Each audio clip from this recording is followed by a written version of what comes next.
high drama and theater is blossoming, as can be seen in the play Echoes in the Garden. And we are so lucky to have Richarda Abrams with us, who is the only good character, I mean, as far as compassion and kind, in this play about this horrible mother. Anyway, take it away, Richarda. Well, I have to say it's a blessing to be in the play, because I did a reading with them in 2019, and then they were going to do the show, but I had my own show I was doing.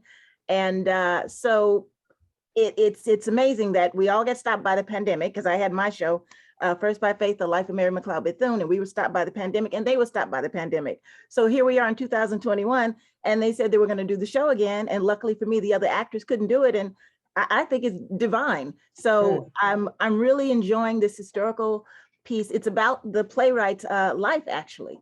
So this is actually something that happened to him, I think when he was 3 or 4 years old. And he's piecing it together, but also showing us ourselves, you know, showing us what America was like in the 1920s and then in 1962. So it's amazing. And working with the cast, and we have 2 young boys who are playing the playwright, Ross Hewitt, and it's just I think it's a beautiful play. My character is the housekeeper, Lillian, and basically I see my part as to keep this family together. And actually, what Ross was telling us in one of our first rehearsals is he's honoring all of the Black women in history who have raised families, predominantly white families, over the years. So again, I'm very pleased to be in the show, and just working with all these wonderful people. And American Bard Theater is beautiful. You know, they're wonderful company of people. So it's this very fraught family drama, and you got this, the daughter has married a Black man back in 1960s, and the mother just can't accept it. And the poor father, who's a pastor, is trying to negotiate between his wife and his daughter and trying to make peace. It's impossible. But what I found really interesting was you have the 1960s characters, but the 1920s characters kind of come on. And I mean, usually an actor, you know, likes to have a backstory. You see your backstory before your very eyes. So what's that like? Well, it's interesting because Sherry Wicks, who plays the mother, she was telling me, she said, oh, when you see them on stage, it's going to change everything. And it's interesting, the very first time the director, Amy Tartaroff, put the young Lillian, we call ourselves the mature Lillian and Marion, and they're the young Lillian and Marion. So first time when she came on stage, and I was thinking, my mind went to Back to the Future, you know, when it's like, well, you can't occupy the same space at the same time. And it was like really interesting. But in terms of as an actor, looking at it character-wise, it does feed you, you know, because you know, I always have a very vivid offstage life about what has happened before. But watching it, then I'm in that moment, I'm seeing what me as Lillian did in that moment, how tender I was with this woman. We don't want to give it away, but you know, the tragedy that befalls this young couple and how loving I was. And I'm watching this young actress, Natasha Neradorf, and you know, she's fabulous. So I'm watching her and how she takes care of her. And then that feeds what, you know, Sherry and I do as the mature Lillian and Marion. It's just really quite special. You know, it's quite special how they staged it, you know, so I really appreciate, the storyline. You know, I think it's wonderful because I've never seen anything staged like that. And then to be involved in it is just a marvelous thing, so. And that set was phenomenal. Eva, oh my God, look, first rehearsal, Eva, oh my gosh, I was sitting, because you know, we've been sitting at home on Zoom for like a year and a half, right? So I sat in the rehearsal room, and when you know, everybody introduces themselves, the you know, the costume designer, this, that, and then when the set designer, Mike Murdoch, got up and he showed us the set, I cried. I was like, oh my gosh, I'm about to be in a real play. And then we got there, and you know, really, I was like, oh my gosh. And then we got there, and when he started building the set, a new thing each day, a new thing each day. And then he came back and told Sherry, he says, ladies, you have running water. And I was like, I've never had running water in a play. So I said, Mike, how does this work? You know, I mean, is it like regular? I mean, do we have to, you know, sort of, you know, turn it on a little? He said, no, just run the water, do like you normally. I was like, wow, not only am I in a real play, but this set is phenomenal. I mean, this set could be on Broadway, you know what I mean? It's that, I mean, he's so detailed. Everything is just, oh my God. So again, very blessed. you know, and the running water is just the tip of the iceberg. And don't forget, there's real carrots in the garden. I mean, she's actually digging up real vegetables. That's right. That's right. That's right. We have real carrots that I cut on stage for real strawberries that I cut on stage for real. And he was explaining how the dirt worked. I forgot the makeup of the dirt, but it's like, it's not real dirt, but it's real to make it look like real dirt and feel like real dirt. So, I mean, so Sherry's actually pulling real carrots out of real, you know, the dirt that I mean, really. Really appreciate your being here. So thank you so very much for joining us. I do appreciate it. Thank you so much. Now we're going to turn to a slightly different sort of a situation. We have Anthony Piccionie from Piccionie Arts, who is now going to talk to us about his new play, One Empire Under God, which is opening at the Tank, also on 36th Street, on November 11th, and it will be running through the 21st. It's about a couple things, but it starts with a young man in his 30s who lives in the 25th century, and, you know, this is a time where, you know, the United States, broadly speaking, has moved toward more secular humanist values, so to speak, although there's still a strong contingent of religious people out there. And it's about this young man becoming a demagogue with virtual media technology. So like YouTube and Zoom, for example, does not exist. It's all holograms. And so he uses that to rise to power. And, you know, the point I wanted to make with this play, and hopefully it comes across, is, you know, we think things are bad, like, right now, like with the Capitol riots earlier this year and everything, things can get a lot worse. For me personally, you know, other artists, you know, they have their own decisions to make, but for me personally, like, I feel like I have an obligation to speak out. And I've been working on the play for years. Obviously, current events have made me think, maybe this part of the story, etc. That happens with any play, obviously. You've been very much concentrating on mental illness as part of your mission. How does that jibe with One Empire Under God? Are they similar? It's a good question. I wouldn't say this is a mental health play per se. Having said that, I will say the character I just mentioned, without going into details, like, you know, he has a bit of history with alcoholism, and that's why he turns to evangelical Christianity. People always think this is the worst. I remember when George W. Bush was president, they said that then. They're saying that after Trump, too. This trend of the religious right taking over the country. I know this is a bit of heavy subject matter for like a daytime show like this, maybe. I hope you all forgive me. But it's been going on for decades, maybe centuries, depending on how you look at it. And things can always get worse unless we do something, and not just vote. You're certainly involved in a lot of things. I envy your energy. I mean, I really do. I remember I used to have energy, but something happened. At any rate, thank you so much, Anthony. And I'm looking forward to the Talking It Out series, which I've been following, and also to your play, where we will be on stage. I mean, you'll be on stage and we can watch you. And that's at the Tank on the 11th. Thank you, Anthony, for joining us. I do appreciate it very much. And this is a fascinating young man. He does fascinating work, and he's a comer. So good for us. Good for Indie Theater. And now we've got Jay Michaels, who has brought some more interesting people around for us to hear about and learn from. Take it away, Jay. Influencers, how are they influential? And I have two amazing guests right now who truly are. Joanna Briley and Meshelle, the indie mom of comedy. Ladies, it is a pleasure to see you. It is a pleasure to meet you. It is a pleasure to know that you are continuing the great work of Shakespeare in the sense of letting the fool educate us from the Shakespeare term. Tell us about the Joke Sisters. Tell us about your new event on November 10.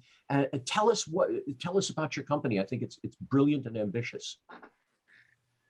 One Funny Sister Entertainment produces the Black Women in Comedy Laugh Fest.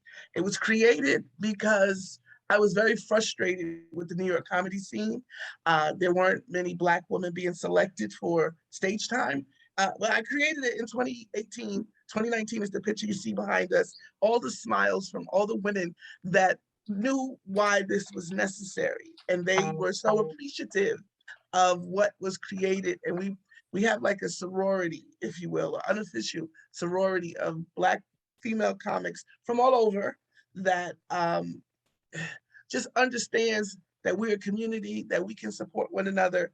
And the underlying theme was also mental illness, mental wellness, and self-care. Meshelle, I met through another comedian, and she just blessed me with her presence and her wisdom of navigating this whole thing. So take it away, Meshelle. Well, I don't know if I can take it away, but what I will say is it has been an amazing journey and adventure with the Black Women in Comedy Laugh Fest and with the New York comedy scene. I am originally from Baltimore, Maryland, and I started making my way to New York some time ago, but that whole thing called marriage and motherhood kind of gets in the way of being a full-time comic. I don't know if anybody has any insight to that. I did 20 plus years in the institution.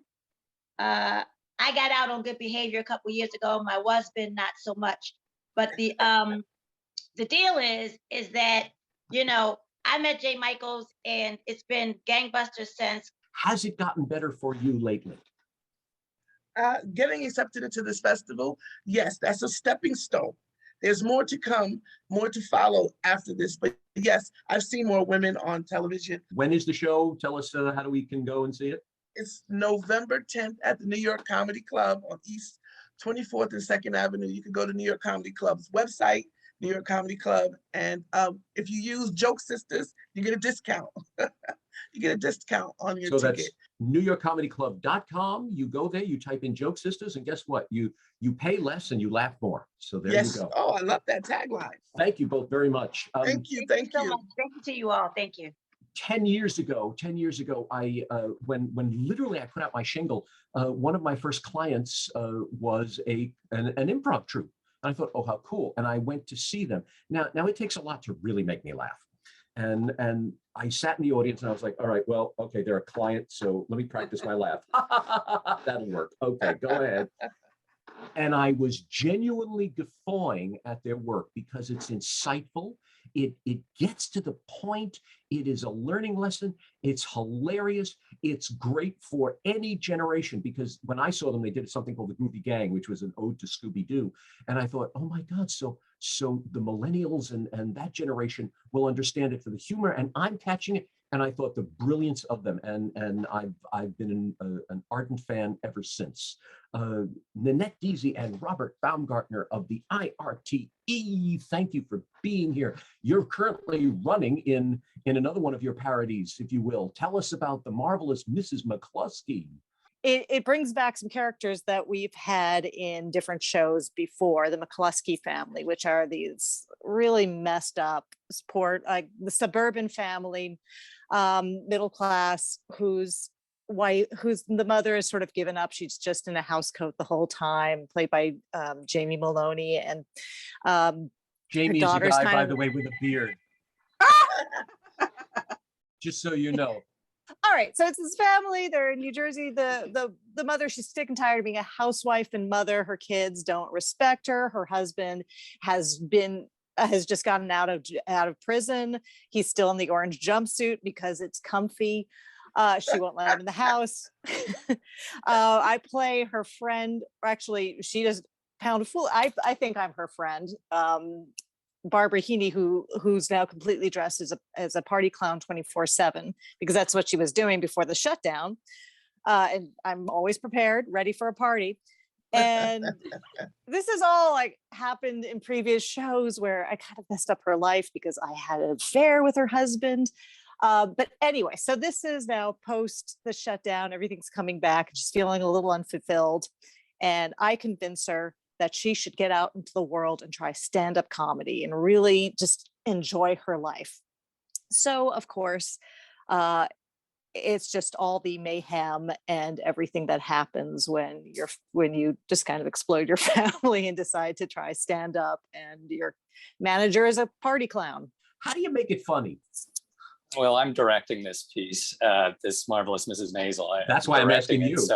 So the way to make it funny is cast really funny people and let them take it away. What I've designed, like with improv, you're sort of creating this sandbox for these performers to play within, give them some ground rules, but they really take off. And yeah, there's characters that people have done before, but that makes it just, I think, more rich for them to draw on things. But every night is unbelievably different, I'll have to say.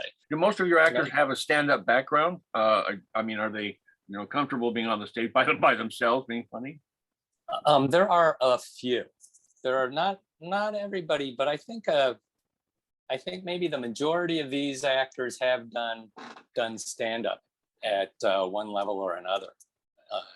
And so, yeah, they're comfortable working alone, and they're also comfortable working with others within scenes, because in the scene work of improv, there's a lot of give and take that.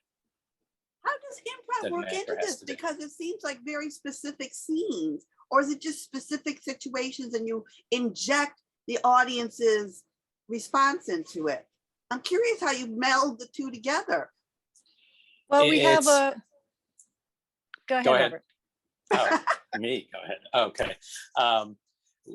We've got, well, I create this structure, and this structure kind of corrals performers to tell a story about this woman who's looking for more out of life, or wants to find her passion, basically. And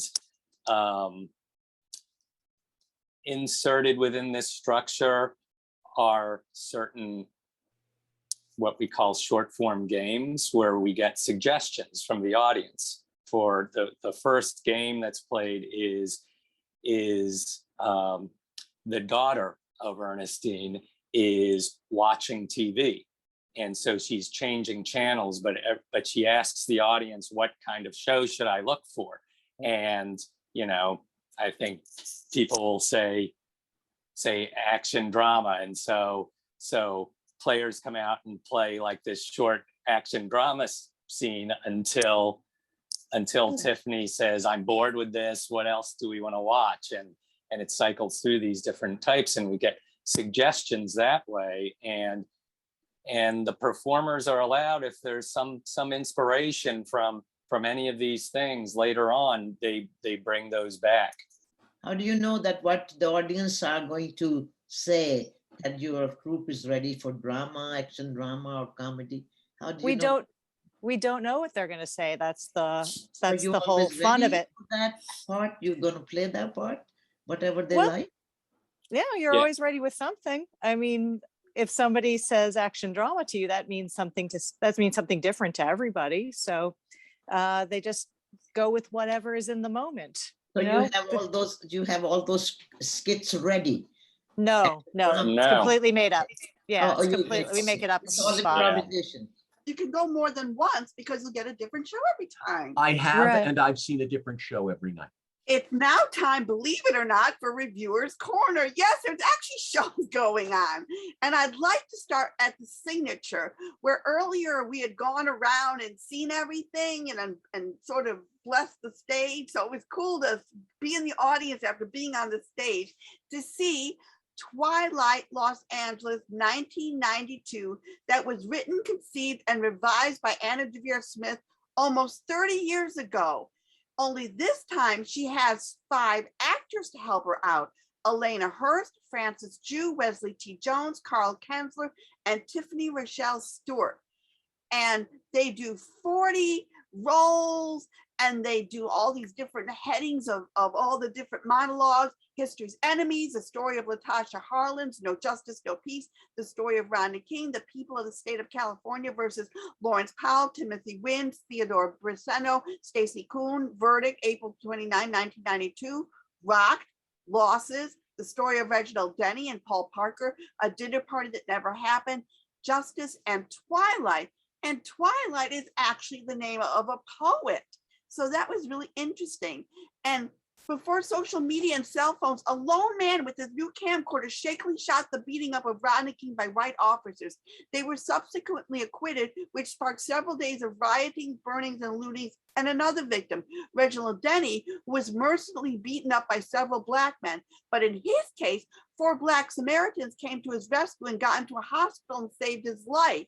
And this was a thoughtful examination utilizing footage, eyewitnesses, Rodney King's aunt, participants, relevant authors and professors to delve into the events that led up to and culminated in the riots of Los Angeles in 1992. And to watch this and think of George Floyd, Breonna Taylor, agents being targeted now, it makes me sigh wearily. Derek Chauvin may have been convicted, but what of the others? Why is it still going on? Is it because of that poor excuse for a human being that was our president and his blind followers? The velocity that the actors changed costumes and characters was astronomically impressive. And I give this a major happy face. There's going to be more on Facebook because it's nice to be reminded how important theater is to our hearts and minds. Now at Irish Repertory Theatre, a play by Kevin Barry called Autumn Royal involves an adult brother and sister from Cork, Ireland, who are taking care of their very confused father. They put him at one point in an assisted living establishment named Autumn Royal. That's the title of the play. But he soon manages to wander away. They lost their mother. She went away when they were very young. And the sister is still very upset about that while the brother has been able to accept it. He dreams about surfing in Australia and raising a family there. And I found the play very meandering and somewhat pointless, but it does deal with the difficulties and sacrifices that you need to make to take care of an elderly parent. But still, for me, it was only mixed faces. I wasn't too thrilled with it. I can't remember the name of the actors. Unfortunately, we don't have a program that I can have in front of me to see. But Dave Higgins and John Keating. Yeah, I love John Keating. I mean, every time he's on stage, he's just so much fun to watch. And the other actress, she was really good. I mean, and in this, confined little space that they're, you really feel for them. Yeah, it's a very good show about, the conflict of, you want to live your own life. It's almost like this Iceman Comet where you have these big dreams that are never going to come true. And there's this obstacle, your father, yet it's your father. So it's like the complicated relationship of dealing with a father that stayed and a mother that left. And you're stuck now staying with the father and you'd rather be like the mother and leave. So I'll give it I give everything happy face marks because nothing has been really wonderful. Nothing has been really terrible. So I can't give anything a really negative face at the moment because there's always some redeeming factor. And I love the Irish Rep. And to be there in person, oh my God, that was such a thrill. Also in a live theater, I got to see Theater Breaking Through Barriers, putting on Brecht, written by Bertolt Brecht, and it's been arranged and translated by George Tabori with this amazing cast of Farida Ahmed, Scott Barton, Stephen Drabicki, Anne Flanagan, Anita Hollander, Dion McLean Freeney, Anne-Marie Morelli, Sean Phillips, and Pamela Sabau. And what they do is, because this is for people with, are you allowed to say disabilities? I don't know what the proper term is, but so for the hearing impaired and the sight impaired, they describe everything. You have closed captioning. So it's inclusive for everyone to enjoy. And they flash pictures of Brecht, so we get a real sense of the man from being born in Augsburg to being grilled by the House of Un-American Activities Committee. We get his plays, his poems, his songs, how he ended up back in Berlin with his own company, the Berlin Ensemble, where he died in 1956. And the marvelous ensemble captured Brecht's passion against social injustices, his deconstruction of the artifice of theater, and his Marxist leaning. This is a profound introduction to Brecht if you don't know him, and a delight to those like me who do. This I can give a flat out happy face to. I love this company and they did such a wonderful job. I mean, I loved it.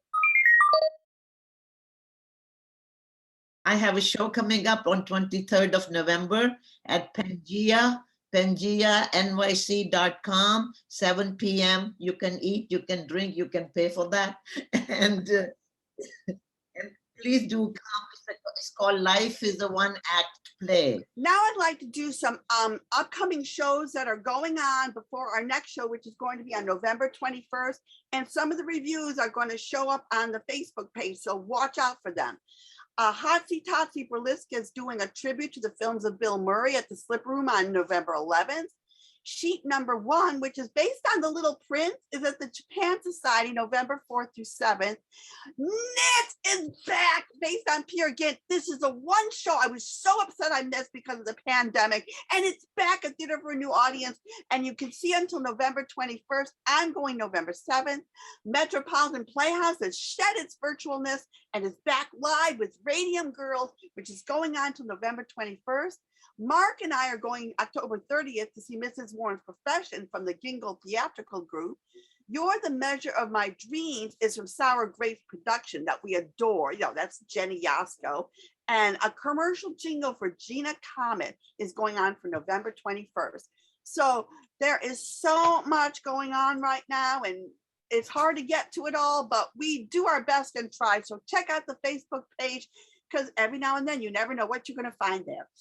And go to YouTube, because you're only getting 28 minutes here.